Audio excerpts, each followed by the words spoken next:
네, 안녕하세요. 마코장입니다. 요즘 불경기, 인건비 상승, 고물가, 경쟁 심화 등의 이유로 장사하기 정말 힘들다는 이야기가 많습니다. 하지만 어떤 상권이든지 손님이 바글바글한 가게들은 존재합니다. 많은 사장님들이 이런 대박 매장을 보면서 도대체 저 가게는 뭘 하길래 장사가 저렇게 잘 될까? 라고 궁금해하십니다. 2022년 통계청 자료에 따르면 약 75%의 개인 사업자가 월 소득이 100만 원 이하인 반면에 상위 10%의 월 소득은 약 1000만 원에 달한다고 합니다. 약 10배 정도의 차이가 나는 셈인데요. 이 두 집단은 도대체 무엇이 달라서 이런 차이가 날까요? 손님들이 몰리는 매장과 파리만 날리는 매장의 차이점은 차별화된 브랜딩에 있다고 생각합니다. 예전에는 맛, 서비스, 청결함 등의 기본적인 QSC도 제대로 갖추지 못한 식당들이 많았죠. 그래서 기본만 지켜도 손님들이 찾아왔어요. 차별화된 브랜딩이 필요하지 않았습니다. 하지만 요즘은 대부분의 매장들이 기본적인 QSC를 갖추고 있어요. 이제 손님들은 거기에서 가치를 느끼지 못합니다. 그래서 평범한 식당들 사이에서 눈에 띄는 남들과 뭔가 다른 차별점이 있어야 손님들이 찾아오는 시대가 됐습니다. 상위 10% 매장들은 맛, 플레이팅, 퍼포먼스, 서비스 분위기, 인테리어 등을 통해 평범한 매장들과는 다른 브랜딩을 하고 있다고요. 뻔한 이야기라고 생각할 수도 있습니다. 네, 맞아요. 장사가 안 되는 매장들은 내 매장만의 차별화된 브랜딩이 없기 때문이란 걸 이미 알고 있습니다. 하지만 문제는 그 브랜딩을 어떻게 해야 할지 모른다는 겁니다. 그래서 차별화 포인트도 없는데 급하니까 마케팅도 해보고 할인 이벤트도 해보는 경우가 많습니다. 그러나 아무리 마케팅을 하더라도 매출이 오를까요? 매출이 오르지 않습니다. 마케팅은 사람들에게 노출시키는 수단일 뿐입니다. 뭔가 특별한 차별점이 없으면, 소구점이 없으면 사람들에게 아무리 홍보를 하더라도 거들떠 보지도 않습니다.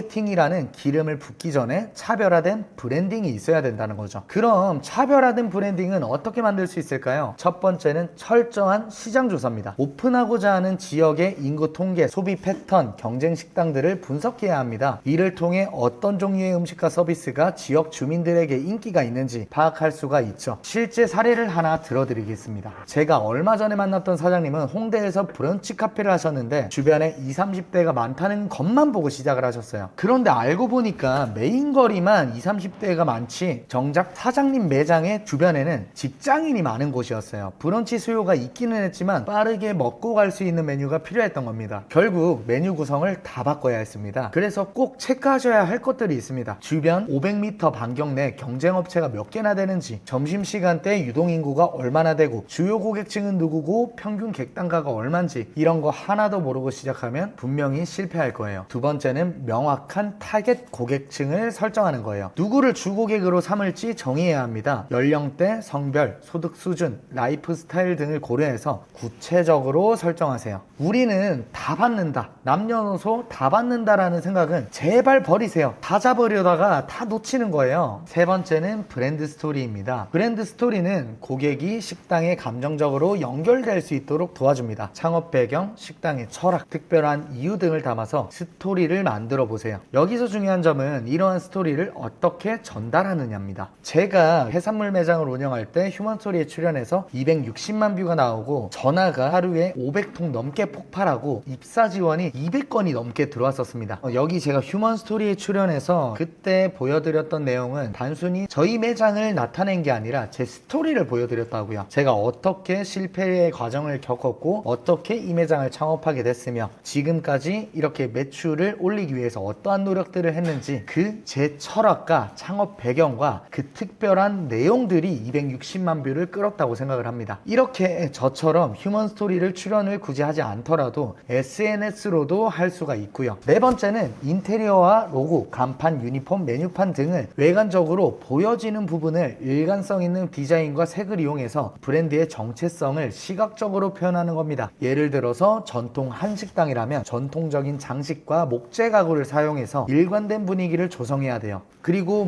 인테리어뿐만 아니라 메뉴판에서도 예쁘게 한옥의 느낌을 담아서 한지 컨셉으로, 그리고 앞면에는 팔각형으로 나무 모형을 부착해서 좀 더 고급지고 한옥 느낌을 낸다든지 그런 식으로 시각적으로 이 공간을 느끼게끔 해야 된다는 겁니다. 그리고 마지막으로 중요한 요소는 메뉴죠. 가장 핵심적인 거는 시그니처 메뉴입니다. 즉 우리 매장을 대표하는 특별한 요리를 개발하는 거예요. 이 시그니처 메뉴는 고객이 이 집에 가면 꼭 이걸 먹어야 해 라고 떠올릴 수 있는 매력적인 메뉴여야 합니다. 이렇게 고객의 기억에 강렬한 인상을 남기는 메뉴가 있다면 식당은 자연스럽게 더욱 오랫동안 기억될 거예요. 결론적으로 메뉴는 단순히 음식의 나열이 아니라 고객에게 매력을 전달하고 식당의 개성을 보여주는 얼굴이자 브랜드 스토리의 중요한 일부라고 할 수 있습니다. 하지만 지금 영상을 보시는 대표님들 중에는 이미 창업을 해버려서 아이템이나 인테리어를 바꾸는 데는 비용이 너무 많이 드는데 어쩌죠? 라는 분이 계실 것 같은데요. 저는 이런 분들이 가장 쉽고 효율적으로 차별화된 브랜딩을 하는 방법이 바로